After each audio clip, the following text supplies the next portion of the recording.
ଜାନ୍ତୁରା ମଉସା ତୁ କଣ ଏ ଜନ୍ମରେ ବାହା ହେଇପାରିବୁନୁ? କଣ ମୁଁ ଗରିବ ଟେଇବନି କି ମୁଁ କଣ ବାହା ହେବି ନାଇଁ? ବାହା ହେମି ନା ଆଉ ମୋ ପାଇଁ କେହି ନା କେହି ଝିଅ ଥିବେ ନା। ଏ ନିଶା ମରଣ ସାହୁ କାହିଁ ବାହା ହେଇନାହାନ୍ତି? ତତେ ଅନେଇ ବଇଛନ୍ତି ବା। ତୁ ଯୋଉଦିନ ବାହା ହବୁ ସେ ସେଇଦିନ ବାହା ହେବେ ତୋରି ସହିତ। କିଏ ମନା କରୁଛି? ଆଜିକାଲି ସମସ୍ତେ ଗୋଟେ ପୁଅଟେ ଜନ୍ମ ହେଇଥାଏ ତା ଲାଇଫରେ କେହି ନା କେହି ଗୋଟେ ଝିଅଟେ ଥାଏ।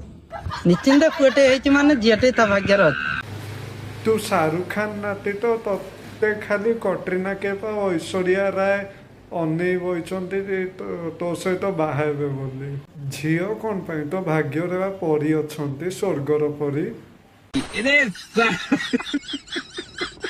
ନା ଲୋକ ଚାରିଟା ବାହା ହଉଛନ୍ତି ମନ ଦିଟା ତିନିଟା ବାହା ହେମି। ଦିଟା ତିନିଟା କାହିଁ? ତୁ ସମସ୍ତଙ୍କୁ ବାହା ହଉନୁ। ଅଲ୍ ଓଭର ଇଣ୍ଡିଆ ଯେତିକି ସ୍ତ୍ରୀ ଲୋକ ଅଛନ୍ତି ତାଙ୍କ ସହିତ ବାହା ହେଇଯିବୁ।